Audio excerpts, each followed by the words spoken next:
Hello, hockey fans. Welcome back to the Hockey Writers Live. Thursday, March the 4th already. Where in the heck has this year gone that we're already talking about the fact Right. that it's March and normally we'd be past the trade deadline, we'd be down the stretch here, but we still got half a season to go. And I figure this would be a wonderful time considering what's going on with the Columbus Blue Jackets. Someone who's got a pretty good, has the pulse of the team going, the reporter on Fox Sports Ohio, and recently the host of the pre-game show, Dave Maetzold. Metzi, what's going on? Well, first of all, Mark, that was just temporary. And I think Brian Giesenslaw will be back tonight, should be in the chair where he belongs. I always enjoy working with John-Luc Grandpierre. That is fantastic. But that was just strictly a place filler, a seat filler for Brian Giesenslaw, who I think comes back tonight. Oh, that's awesome to hear that Brian's going to be coming back. But you did an admirable job in his place, and great crew all the way around. You know, Brian, John-Luc, yourself, team of Fox Sports Ohio does a really just a fantastic job with everything. And kind of going into it, the pandemic. I mean, guys obviously do the home games from Nationwide Arena, but you don't get to travel. Just talk about your experience with that and just how challenging has it been for you and the team? Well, let's back up a year because a year ago we were in Western Canada, and that is one of our favorite trips of all time. Mhm. We got to stay at the Banff Springs Hotel in Banff, which was fabulous, and then end that trip in Vancouver with a win. Mhm. And nobody thought at the time that would be our last road trip, right? We came back home. We had heard that there were some things going on in Columbus. The Arnold was being canceled, and we're thinking, what is going on? Supposed to play Pittsburgh, but again, about a year ago at Mhm. Nationwide Arena, and bang, everything Mhm. stops. So the travel ended quickly. Yep. So that everything changed. I think that most all of us, and Nick Foligno said this the other day when he was talking about playing hockey. He said, "Look, Mhm. we get a chance to do something that a lot of people wish they could do. Yeah. So I do something that a lot of people wish they could do. Do I miss the travel? Absolutely, but I've gotten to see all of the Blue Jackets games at home live, which I know fans are just now getting the chance to do. So I'm thankful for that. Mhm. And I'm thankful for the fact that we've got hockey games to cover, which, Yeah. the minor league baseball in Columbus just got postponed a month. So um, Hmm. thankful for what we've got rather than what we don't have, right? That's boy, that you couldn't have said that any better. You know, just think of what we you don't realize how much of a routine hockey is for anybody, no matter what the Yeah. role is, until it's literally taken away from you. And I know it was a little bit of an adjustment trying to find the time to do other things and sitting home with my wife, she's not used to seeing me and things like Right. that. And Right. just now that we're starting to get back to normal, and you were in the building Tuesday night when the fans were allowed to come back in. Can you just give an idea of what it was like, just the atmosphere to see the fans back in Nationwide Arena, and then have the team and Nick Foligno give a little bit of a speech at the end to thank them? Yeah, I'll tell you what. I'll take you right from the moment they open the doors because Mm, there's an usher who always sits down by the Blue Jackets desk, by the Fox Sports Ohio desk, down by the cannon. His name is Jim. mm. And Jim, when the doors open, always yells at the top of his lungs, "Doors, Doors, doors!" doors. He does it There just you like go. that. You've heard it before. Hmm. So Yep. he came up to the new desk location up there on the terrace level, and I said, "Jim, you going to do the same thing when the doors open?" He goes, "Absolutely, I am." So he went Beautiful. back downstairs, and at 6 o'clock, you could just barely hear him up where we were. But he said doors, and I looked down to see what it would look like with just Mm, 1,953 fans coming into the building, and it yep. was a slow trickle. But by the time they got to warm-ups, there were clearly voices and loud Blue Jackets voices in the building. Mm, By the time they got to introductions, and they did a wonderful job, the Blue Jackets did a wonderful job of welcoming fans back as the team took the ice and then before the anthem. And then you hear the response to Leo and you hear the response to everything else. And it was 1,953 of the loudest fans I've ever heard in my life. mm. Fortunately, the Blue Jackets gave them a lot of good things to cheer about, Yeah. especially in the second period. And that was really cool to hear the response to that, to hear the response to even things like Greg Murray, announcing Cam Atkinson's goal and the way the fans responded to that. And then right on through the third period, pretty obvious they were going to win by the later stages of the third period. Mm-hmm. And to hear the CBJ chant start up. Yeah. And we knew ahead of time that Nick, on a win, was going to go over and thank the fans. So I was looking for it. Classy move by the team and by Nick Foligno to thank the fans. It wasn't a very long message, but it didn't need to be. It really didn't need to be. It was just enough to give the fans a, hey, you know what? They're glad we're back. We're glad we're back. Cam said that during his interview with Jody Shelley, he got a little emotional talking about it because it was. I mean, it's been a year, or it had been a year and a day, exactly, between visits from Blue Jackets fans into Nationwide Arena. So it was really, really cool to have them in, and those numbers are going to go up a little bit more with the governor's announcement as well. Yep. So hopefully we're steaming full speed ahead in the right direction. Absolutely. And I think it's a good question because fans are going to be able to go in with the increase, like you said. There's a lot of fans that wonder about the safety, though. And we know that the Blue Jackets have done a real great job of protocols and making sure that every little thing is accounted for. But for those that are still kind of wondering, just can you put into your own words from what you've seen, just the job that the Blue Jackets have done to prepare for this moment to have as many fans as they're going to have? Yeah, and I've seen it when we were in the building before fans were allowed to be in the building. Mm-hmm. And that goes back even to the time when during the bubble, we were the only people in there. And I saw how cautious they were and how conscious they were of making sure that we were properly distanced. Everything was clean. Everything was being handled in a way that no surface really could be touched without you having to be concerned about any type of virus or any of that type of thing. So the building was really clean back then. Yep. Then as they began to prepare for this season and started to say, okay, how are we going to do concession stands? How are we going to do restrooms? How are we going to do people coming in and out of the building? It was very obvious to me that as they went around the building and looked at all the places where people congregate or where people could possibly be too close to one another, they were working on a solution. And as they did the tour, they did a media tour for people to show us exactly what they had done. And they said that they'd started the preparations and they'd started learning really right when the coronavirus started to be a big thing, when COVID really started to surface and they realized, my God, we have 19,000 people in here. How are we going to do it? They started working on it right then. Looking at the crowd on Tuesday night, you could see they were spaced. You could see where the pods were. You could see where people who were families or whatever, a couple or a family with kids, whatever, you could see how they were spaced apart. You could see exactly how they were doing things at the concession stands, and reminders everywhere to be distanced and to wash your hands and to, even the restrooms. I mean, it's every other urinal, it's every other sink. I mean, they got everything covered there, Mark. Yeah, that's great. And I was down there for the 2 games. I'm actually going to be down in Columbus for the next 4 home games too. And nice. I've seen it for myself. They've done just a masterful job of just making sure that safety is observed everywhere. So if you have any question about that, just know that they've done a good job. And remember, they just announced today tickets for the general public. They're going to have some 9 o'clock Saturday morning, BlueJackets.com or Ticketmaster. They would, if you're able to get your hands on some, this might be a once in a lifetime opportunity to go into a building that has the capacity that it has, but to be able to, see the Blue Jackets go. And, talking about on the ice now, Dave, I mean, I wish we had stuff to talk about. You know what I'm saying? Where do you want to start? You want to go numerically? You want to go alphabetically? You want to start with the goaltenders? My gosh. Hey, at least yesterday they had a game that they absolutely needed. I think that their focus was 1 win. Let's see where it goes from there. Mission accomplished there. What were they finally able to do in your sight to finally start hopefully on the right path? I'm going to point to one play, and it was in the second period, and it was Zach Werenski going in on the net. Didn't really have any other options, so he decided to go between his legs with the shot. Shot went up and over the net, but that showed a confidence and that showed a swagger that this team has been missing.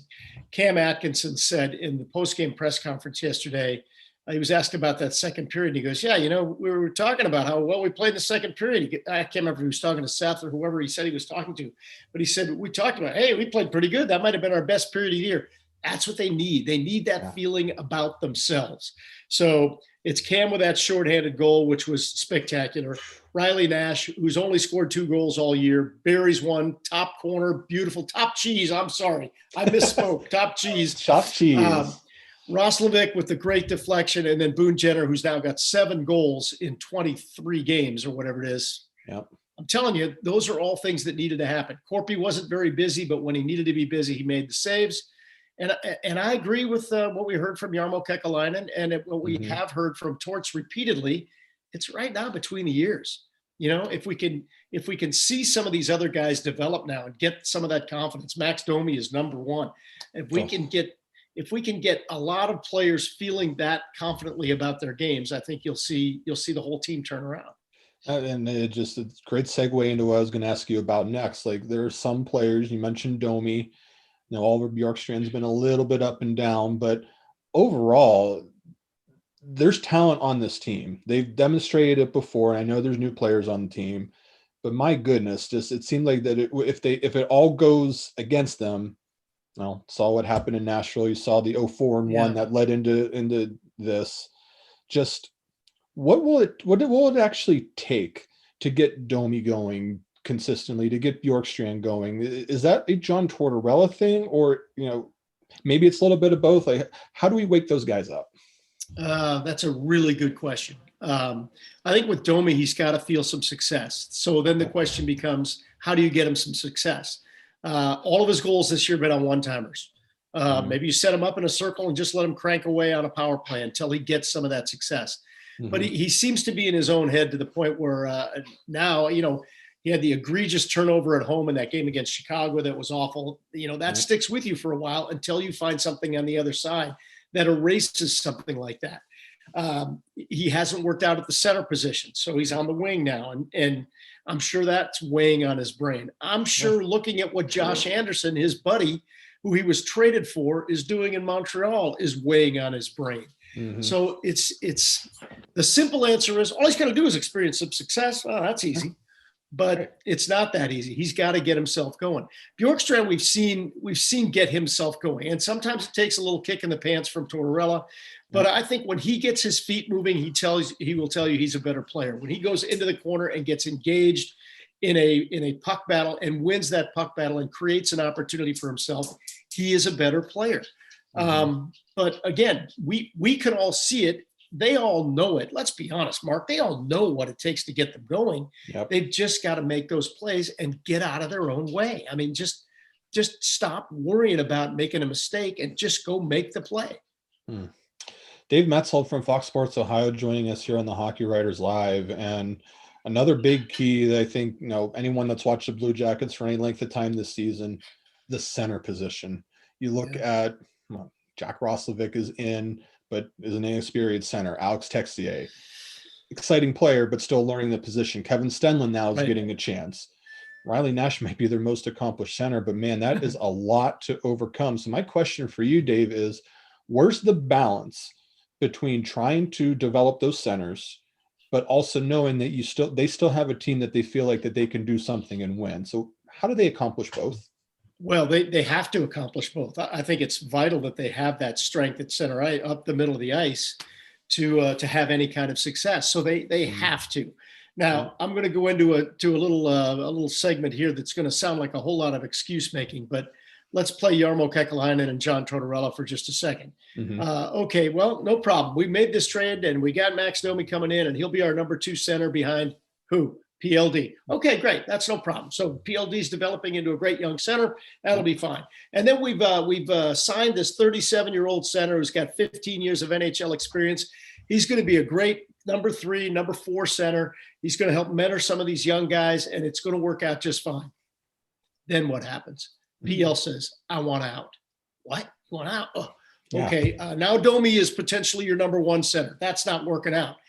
Then a guy who could potentially mentor some of these young guys says, I quit.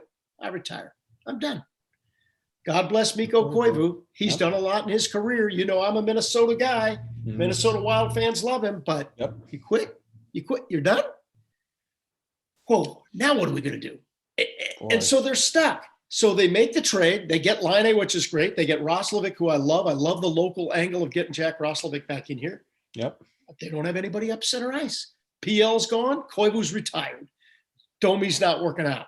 Hey, Nick, you mind playing a little center? Hey, Boone, you mind? Hey, Riley. I mean, they really they were dealt a bad hand there. And again, I don't want to make excuses, but they've had to make it up on the fly here. No camp, no nothing. And now you have that dropped in your lap. That's been a major issue in my estimation. Yep. That has needed to be solved. And I think Torts would agree. It needs to be solved. It just hasn't been solved yet. I think their face-off numbers are up. I don't think they're up. I know they're up. They were up in that last Chicago game and then the first game in Nashville as well. So maybe that's a sign that things are getting better. But man, when you don't have it up center ice, that puts pressure on everybody else. Boy, it does. And Ray, you have to lean on your best players at that point. So look up and down the Blue Jackets. If they're going to do well, Seth Jones and Zach Werenski had a wonderful game yesterday. Sure did. But up to that point, they weren't the same. And David Savard and Vladislav Gavrikov haven't quite been the same to the level that we're used to seeing. Right. Are we starting to see, maybe slowly but surely, I know Detroit is one game and we need to see a lot more, but seeing what Jones and Werenski did yesterday, I know Gabriel Carlsson's been playing with Savard. I know Gavrikov hasn't been his normal self, but are we starting to see some signs that the back end is kind of slowly starting to figure it out this season a little bit?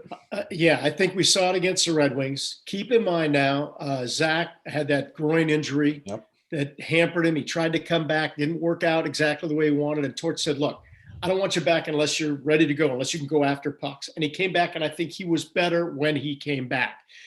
Jonesy, you're seeing him get better as the season went along. What did he have? 1 point in his first 10 games? Yeah. And he's getting more and more points, which means he's getting more involved. How many times have you heard the cliche, and it is a cliche around the Blue Jackets now, those guys are the engine. They got to make it go. So I think if you can get that pairing working well, and then you don't have to say, well, let's try Gavrikov with Seth. Let's see how that works. That didn't really work. Well, let's bring Harry in. Let's see what Harry can do. And there were some injuries. There was Andrew Peeke comes in and was maybe a little over eager, right? Yep. So I think they're trying to settle things down now on that blue line as well. And the guy who has really been a nice surprise, we spoke with him today, Gabriel Carlsson. Keep in mind, the year that Zach was a first-round draft pick, so was Gabriel Carlsson, just about maybe 20 picks later, right? Yep.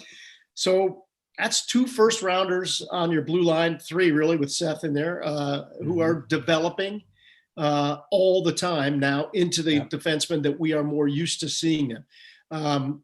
We had a stat up yesterday on the telecast. David Savard, 10 years with the Blue Jackets, which is unbelievable. It is. And now you're starting to hear his name. TSN put out their first trade list, and I don't know, is Savard on that list? What does that mean to David Savard in his game? How does that impact his game?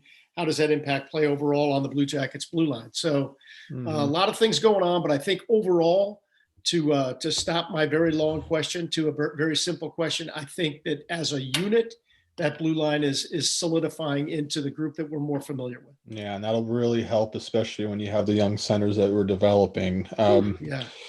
So Tortorella is always interesting. Never a dull moment with him. But the thing that I always put it on Twitter is the Torts blender, and it usually comes out when things aren't working, and hasn't worked out quite a bit this year. Yep. Does he need to allow chemistry to happen, or do you agree with what he's been doing? I think he's been better lately. Yep. He put Roslovic and Atkinson and Laine together again against Detroit. Seemed to work out okay. Yeah. I think he has been better and a little bit more patient, but it's got to be frustrating, especially, and we'll go back to Max Domi. It's got to be frustrating with a guy like Max Domi, where you're trying to push every button to get him to work, right? Yeah. And power play, same thing. Well, let's give him some power play time. Let's see if that might get him going. Let's give Bjorkstrand some power play time. Let's see if that might get him going. I think that it's in his nature to shake things up a little bit, and it's hard for him to be patient, especially in a year when it's really you can't be patient. You got to go. We knew that going in. You got to get things going right from the jump. So who am I to judge whether or not he's doing it properly or not? He's got to gauge it on who's going on any given night. He's told us that for his entire tenure here. He doesn't just go with a guy just because. He wants to go with the guys who are going, and especially in a close game in the third period, and especially where all of these games are 4-pointers, he's got to get these points, and he's got to go with the guys who are going to get those points. Yeah, absolutely right. Man, it's just then switch gears to the goaltending here. Korpisalo, I know the numbers don't look great, but I know, think of the 2 Nashville games. Held them in, had a chance. Offense didn't do their job. Didn't have a lot of work yesterday, but was able to get the win. I think you guys reported that Elvis Merzlikins was out on the ice today, so that's a positive sign that he could be back at some point kind of soon here. But you're thinking about, if they have to bank these points, they have to try to make the playoffs. The goaltending, just overall, maybe not quite to the level that we thought. Come into the season, we looked at it as one of the plus points for them, that if they were going to do something, it was going to be Korpisalo, Merzlikins in some fashion. Do you feel like that they still have that in them this year to be able to turn it around? I think they have to have the tandem, especially when you look at the Murderers Row they're going to face the rest of this month and on into April. They've got to have the tandem, and they've got to both be playing at, save percentage well over 900 to make this thing work. And they've got to get run support. I mean, that Nashville series, and even the last game against Chicago, where it went into the third period scoreless, and then, Kane rips that shot past Corpy.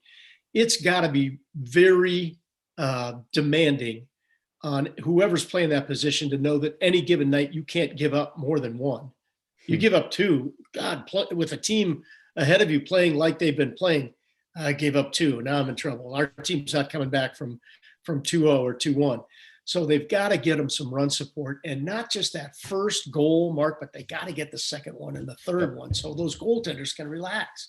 Run support for Corpy and Elvis would make a world of difference, so they don't sweat out giving up that 1 goal late.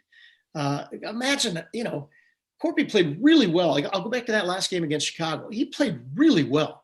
And his buddy's down there, Lankinen's down there on the other end of the ice. And, he's like, hey, man, you can't score on me. That's got to be brutal for him, right? Got to get some run support to take pressure off those guys. And I think they will relax and have better years. Elvis, I think, kind of a rough start, but I was encouraged by the way he was playing when he went down. He's been hurt twice now. But he has got to be the goaltender that he was when he came on in relief of Corpy last year and went on that little run that he went on and recorded the shutouts and everything else. He's got to be that goaltender, and he's got to be that goaltender when he gets his first opportunity back. If it's one of these games against Dallas, he's got to be that guy. And then I think off you go on that goaltending tandem again and see what happens. I don't know if we're ever going to see Matisse Kivlenieks. I don't know if we're ever going to see Vevalainen, but those are 2 pretty solid guys back there at number 3 and number 4 who might come in and maybe give you a game or 2 as well. But right now it's got to be on the 2 big dogs. And the run support that you mentioned, Dave, I mean, a few games back, they had 3 power play goals. They connected on a power play yesterday. It almost looks like that they're loosening up a little bit. It seems like that they're having a little bit more fun, and it certainly doesn't hurt to have a guy like Patrick Laine that teams have to account for, a guy that can just bury it from, the Ovechkin office or whatever. But not only that, I feel like that there's an opportunity for other guys, because if teams are going to account for Laine, that's going to leave some opportunity for other guys. And it seems like that they finally we might have some hints that they could be doing good things on that power play. Right. So you don't have your top pairing out there against your top line all the time, right? Yep. Because that's what has been the problem for this Blue Jackets team for years, whether it was PLD back there or Josh Anderson or whoever it was who, Bread, when Bread was out there, they knew, okay, we got to put our top pairing out there against that line. It was Bread and PL and Cam a lot. And there needs to be some depth there, right? So, okay, let's have Laine and Roslovic and Cam get going. But then who's ever behind them? That's where Bjorkstrand comes in. That's where Domi comes in. Guys who have to fill the net against maybe a second or third pairing for the opposition. Boone Jenner's doing a hell of a job doing that. He has really found his offensive game, and I think that's helped a lot. And guess where else I'm going to go, Mark? Back to the blue line, right? Yep. It's got to start back there. They've got to get the things going from that end, and it's got to develop out of the forecheck. All of the things you hear Torch say, all of that has to happen so that a guy like Laine can then, have a little freedom to move and be that scorer, whether it's 5-on-5 or on the power play. And Dave, a very good job tonight. Last question we got for you here is just overall. They got the win against Detroit, 2 huge games against Dallas coming up, then they come home for 4 more. Kind of make the case for everybody that there is still hope for these Blue Jackets to make a 5th consecutive postseason. Yeah, there's still hope. There's still time left, but they've got to get going now. And this, as I mentioned before, is a murderer's row. You got Dallas, you got Florida, you got Tampa, and there's no easy games in the National Hockey League ever. But if there was an easy game in the division, the Blue Jackets just finished with it, right? Detroit. Okay, they got that one out of the way. But now it's just one demanding game after another. You go into April, and it's not any easier. I think you got 4 with Tampa in April alone. So they've got to start putting those points in the bank right now. And they can't. I don't think there's another 5-game slide in this team if they want to be a playoff team. Can't do it. They can't go 0-4-1 again. There's too few games to make that up. There's a lot of ground that has to be made up right now. They've got to get going now. And based on what we saw against Detroit, based on some of the guys who are coming out of their shells a little bit, I think they can do it. I absolutely do. This is really good stuff, fans. Make sure you follow Dave on Twitter at DMetsMedia. You can see him on Fox Sports Ohio. Yes, I need more followers on Twitter. Yes, please do follow Dave, and I will promote that all day, every day. But Dave, we really appreciate you taking the time. Thank you so much. Best of luck the rest of the year. Thanks, Mark. Anytime you need me, just give me a Zoom call. I'll be ready to go. We'll be ready to go. And fans, stay tuned for part 2. We're going to bring our Blue Jackets writers onto the panel. We're going to discuss the state of the team, so stay tuned. Welcome back to part 2 of the Hockey Writers Live here again, Thursday, March the 4th. And I hope you guys enjoyed the interview we had with Dave Maetzold of Fox Sports Ohio. Just really cool stuff, especially about his experience at the arena when fans are coming back. Got to talk about the state of the team and much more. So really good stuff there. Again, make sure that you hit that like button on Facebook and make sure you subscribe on YouTube, and you will not miss any of these interviews. But right now, part 2, we figured we'd bring our Blue Jackets team on to talk about the state of the team. And we're going to welcome in Pete Bauer and Cody Chalfan. Good evening, guys. Welcome. Good evening, Mark. Good evening, Cody. Good evening, everyone. Good evening to both of you. Really appreciate the time here. And boy, Pete, I guess we'll just start with you. I mean, it's a shame that we don't have anything to talk about with the Columbus Blue Jackets. I mean, I wish we had some kind of story or something to talk about here. It's been such a boring year, Mark. I just don't know how the fans even stay awake reading the morning paper. Right. Well, Pete, in your own words, just what have you seen and why are they in the position that they're in? I don't want to use the word dysfunctional. I would like to point out that that the Columbus Blue Jackets have never been a draft and develop team. Mm-hmm. Players get drafted. Maybe they spend some time in Cleveland or in prior years, Springfield, and then they pop back up to the NHL until they get sent back down, and then they're up, and then they're down. But it's never been, for example, in the Red Wings model of past decades, the draft and develop. You get thrown into the fire, and these are some talented young players, and some of them are still very young.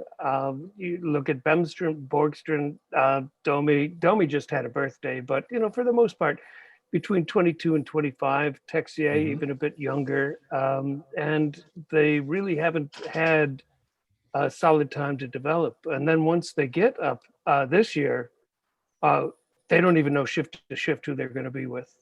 Yeah, that's interesting. Cody, what do you say? What have you seen so far in the season? Well, if we're talking about the struggles for just this season, I think it's just how disjointed the season has been. I mean, there's a lot of new faces for the Blue Jackets. You've got Domi, Line, Roslovic, and they haven't had time to mesh because they were going on very limited practice time. They didn't have preseason. They didn't have training camp. And this is very unusual for everyone. And I think they're just trying to figure it out. And like Pete said, this is a very young team with a lot to learn and a lot to struggle with. And it's showing. The team looks disjointed at times. No, I think that's really well said on both of your parts. The only thing that I'll just add to that is, yeah, I mean, coming into the year, if you guys watched the Dave Maetzold interview, he brought it up. Pierre-Luc Dubois is supposed to be the number 1 center. He wanted out. Max Domi was brought in theoretically to be the number 2 center. Well, that hasn't worked out. He's on the wing. So they've had to go on the fly with a lot of different things, and not trying to make any excuses for what the Blue Jackets are doing, but things have just not gone according to plan. And then add to what you guys mentioned about the pandemic and how unusual everything has been. It's just been a weird year on multiple levels, and a lot of new guys too. I mean, Patrick Laine, brand new. You mentioned Domi. Some younger guys trying to make their way as well. So especially when you think about what's going on down the middle of the ice with Dubois gone and Domi not working out. You got Koivu, Koivu seven retired. games. Yep. Yeah, no, Mark, if you recall, for the hockeywriters.com, I wrote an article before the season about how strong the Blue Jackets were down the middle. And then Dubois decided he wanted out for reasons that we don't quite understand yet. Koivu retired. Domi hasn't really found his skates, shall we say. And suddenly, we've got, the other night we had the third line of 3 young centers playing together with, was it Stenlin, Texier, and help me out here. Who was the third guy on that line? Anyway, we had a line that consisted of 3 guys under the age of 25. Oh, I think maybe it was Domi on the wing. But we had 3 guys who supposedly are setters, all shoveled together on a third line. But one of the biggest problems, in all honesty, is faceoffs. Oh gosh. The only people who can win faceoffs are 2 wings, Foligno and Jenner. Nick Foligno and Boone Jenner are the only ones over 500. When you look at the 138 skaters in the NHL this year who have taken more than a handful of faceoffs, Jack Roslovic is in the bottom 3. Nobody is above 50% except Jenner and Foligno. When Koivu retired, I advocated that the team immediately hire him as assistant coach in charge of teaching whippersnappers how to win faceoffs. Didn't go very far, but but interesting idea on your part. I mean, if you look in the game too, sometimes you'll see Jenner out there with Atkinson and Laine for the specific purpose to try to win a draw, and then you'll see 38 race off the ice and Roslovic comes back on, and especially in the defensive zone where the faceoffs are so absolutely critical, and power plays in the offensive zone where you actually get to pick which side on a power play. You'll get the initial faceoff depending on whether you've got a right-handed or left-handed man taking the faceoff. You put out Jenner, take the face off and run to the bench. And there's 12 seconds wasted. Exactly right. So Cody, I mean, along the lines of this, they're talking about the centers here. There's a balance because, they have to be developed. That's absolutely critical. But at the same time, they believe that they can still win games. So how do you feel like that they can balance the two, and just how important is being able to balance the two, especially given the position that they're in? Well, balancing the two definitely gets harder when you're in a position where you really have to fight to make the postseason. I think the depth really hurts because you can't throw a young center out there to try to win faceoffs or play the position when you don't have a guy that can fill in if he starts to struggle. That is a big problem with the balance. And I don't know the answer specifically. It's a hard balance to strike. I don't know what they can figure out.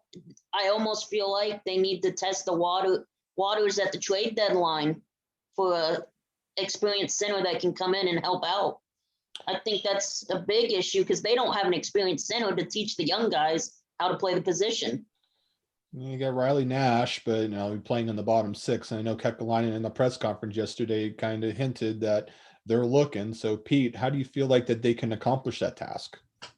Well, I think Riley Nash, my understanding is Riley's been spending time during practices, what little practice time they have, Exactly. working with the youngsters on face-off positioning, how to place their stick, where to grab their stick, and how to whip the stick back. But it takes game experience to do that. And there's more than face-off to the center position. When the play goes the other way, the center's supposed to be the one dropping back low to help out the defenseman. The other team's got 3 forwards coming in toward your goalie. You need to have 3 men back there, 2 defensemen in the center to defend against. And then your wings cover the points. But the center needs to play well in the defensive zone as well as take the faceoffs. Yep. But faceoffs, if you don't have the puck, you can't score. Paul Coffey, among others. No, I think Paul Coffey said if they don't have the puck, they can't score. Mm-hmm. But if we don't have the puck, we can't score. And so faceoffs are, as Cody and you have pointed out, a critical aspect to the offensive and the defensive game. And that's bringing in somebody at the trade deadline.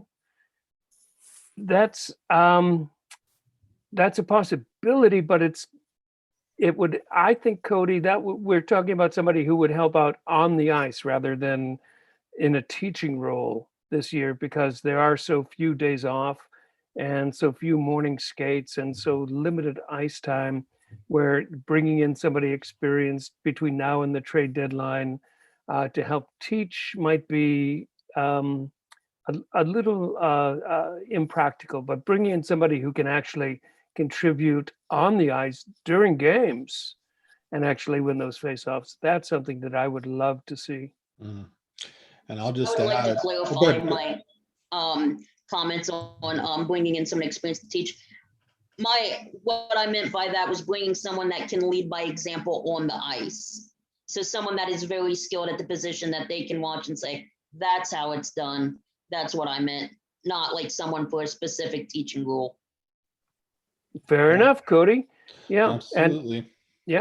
And if, that right now they should be watching Boone Jenner. But the 3 or 4 youngsters they have don't really have the physical attributes of Boone Jenner or Nick Foligno. They don't have that strength at this point. And you're not going to see them in the weight room during a compressed season like this one. That's just not really in the cards. Yeah, it's tough. And the only thing that I'll add to this conversation about balancing the two, I think we saw it in the Detroit game on Tuesday night. Look at the way that Werenski and Jones played together. I thought that was one of the best performances by that duo this season, and it is long overdue, well needed by the team, because as Tortorella has constantly said about them, those two are the engine that makes that team run. And there was a swagger. Like Werenski went crashing the net a couple of times, played a little bit as a forward. Seth Jones played a little bit as a forward. They played off each other very well. And I think that, if you get the goaltending to kind of solidify itself a little bit, if Merzlikins comes back and Korpisalo continues to give the team a chance, and the blue line, their best players start to give, that'll take some of the pressure off. And I think that should be prioritized, in my opinion. Have Jones, have Werenski lead the way, have Patrick Laine do his job, have Cam Atkinson continue to do his job. Really good players, and they should be afforded the opportunity to take some of the pressure off of those centers. I think maybe by the end of the year, it'll be a lot better situation, but right now there are going to be a lot of growing pains, and it'll be really interesting to see how quickly can they adapt. It's not easy to do, especially when you're playing a condensed schedule and when you're playing against really good teams, because that schedule up ahead, especially March and April, they have to play a lot of Tampa, a lot of Florida, a lot of Carolina, a lot of Dallas. That's not going to be easy at all. Not at all. But I will, Tuesday night watching Werenski and Jones, it was hard to believe that Zach was just coming back from injury. Yeah.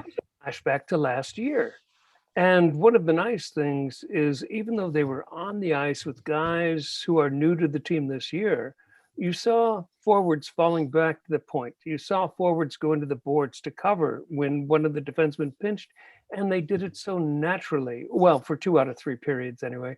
They Mhm. did. They had the flow. They had the 5-man unit going. And when Werenski and Jones are leading that 5-man unit, and the others are playing off them, there are lots of surprises for the other team's D and the goalie.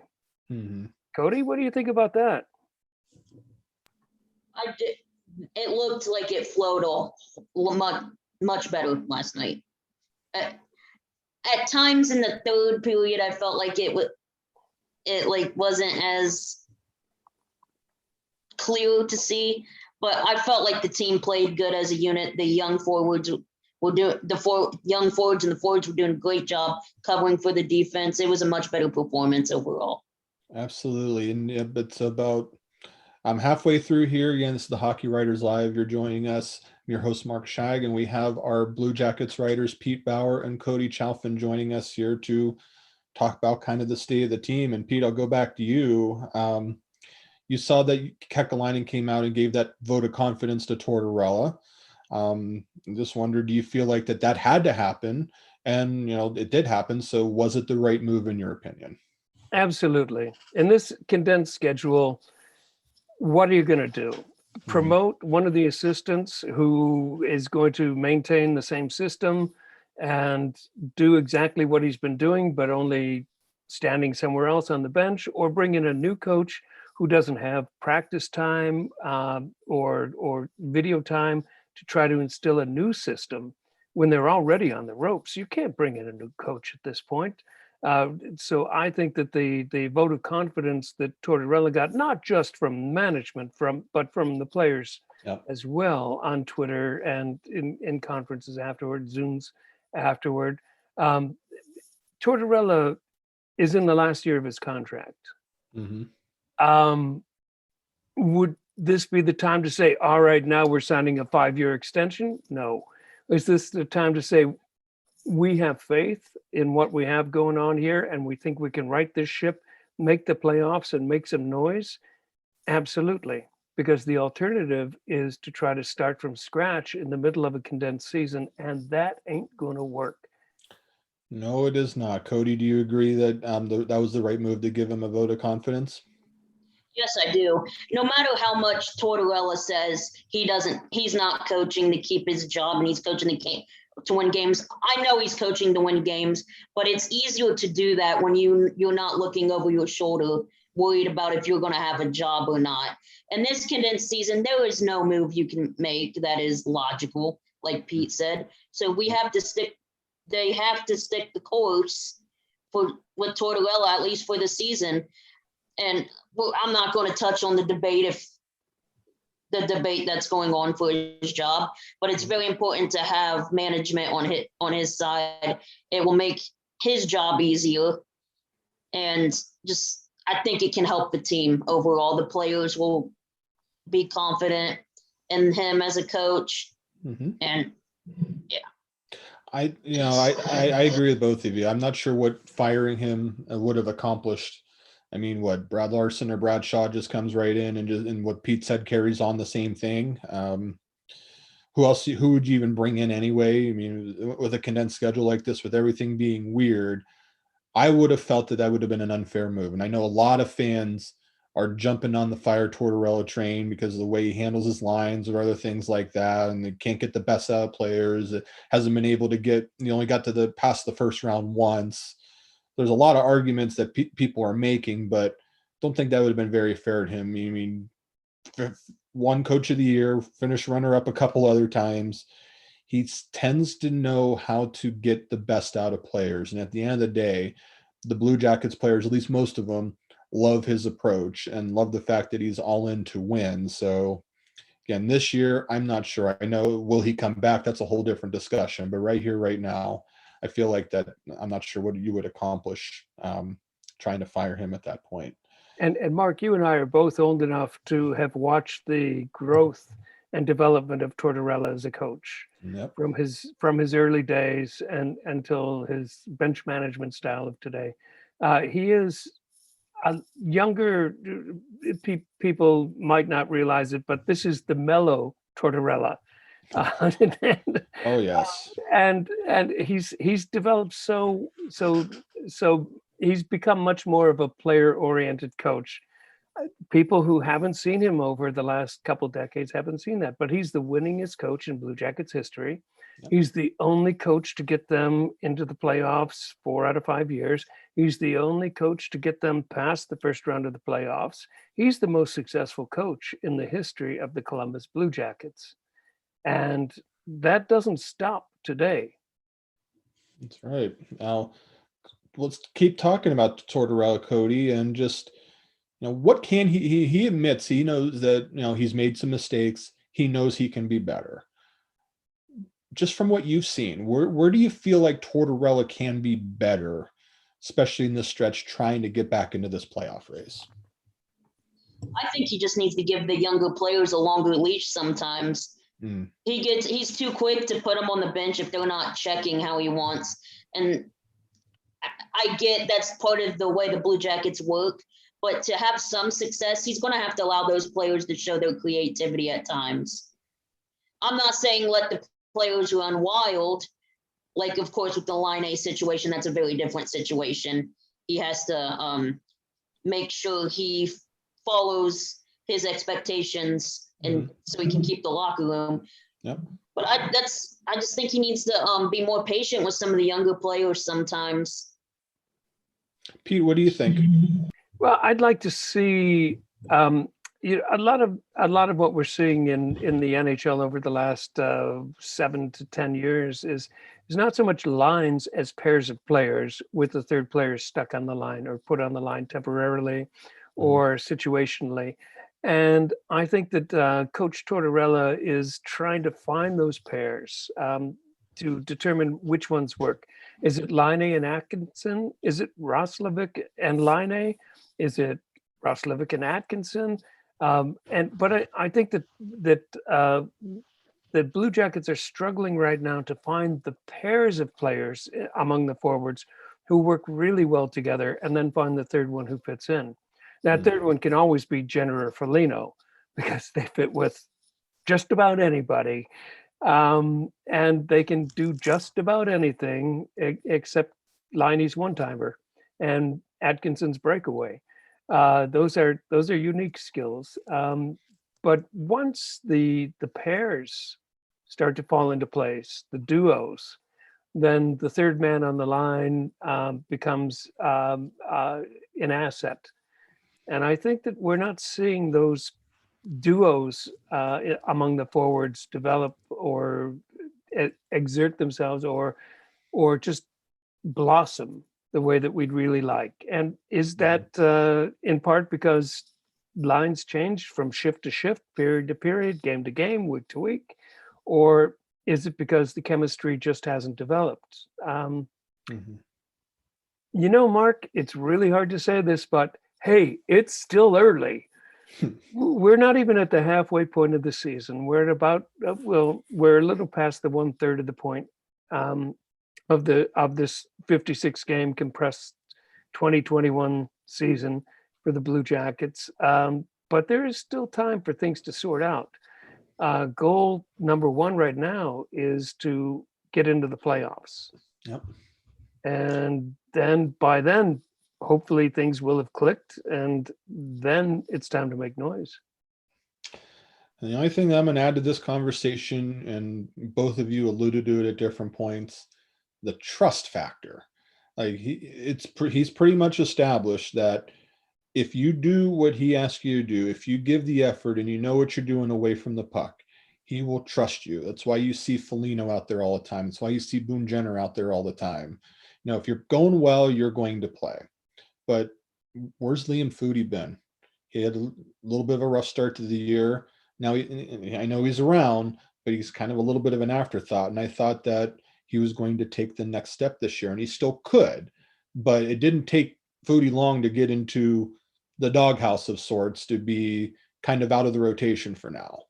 Emil Bemstrom is somebody else, had a great pass on that Riley Nash goal yesterday, but I want to see him have a little bit more trust than maybe he's comfortable with, to be able to give these young guys a chance to show what they can do, because there's some interesting talent out here. I think part of the mental thing is knowing that if they make a bad play or they make a mistake, I think they know their leash is short.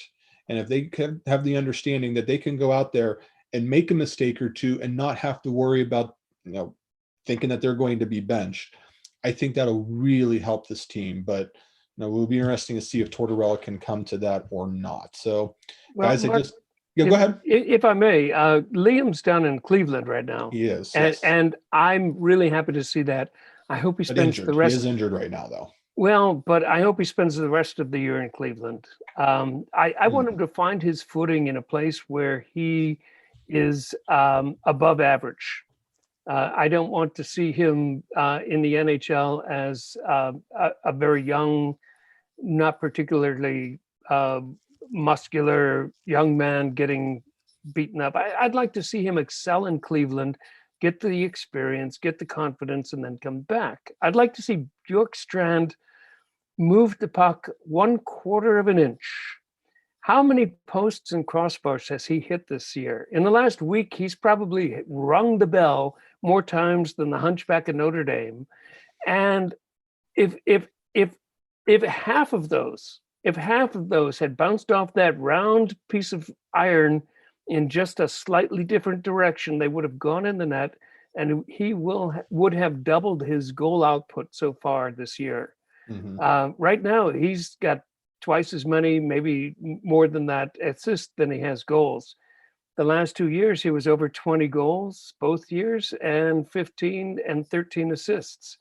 So his goals were higher than his assists the past 2 years.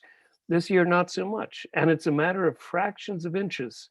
Yep. I just want to see that puck ring off the inside of the post instead of the outside, the underside of the crossbar instead of the top of the crossbar. Yeah, no, absolutely. Got about 3 minutes left, so I want to give each of you 1 minute to answer this final question. And Cody, I'll start with you on this one. Just, do you feel like that this team still has the hope to be able to make the playoffs for a 5th consecutive year?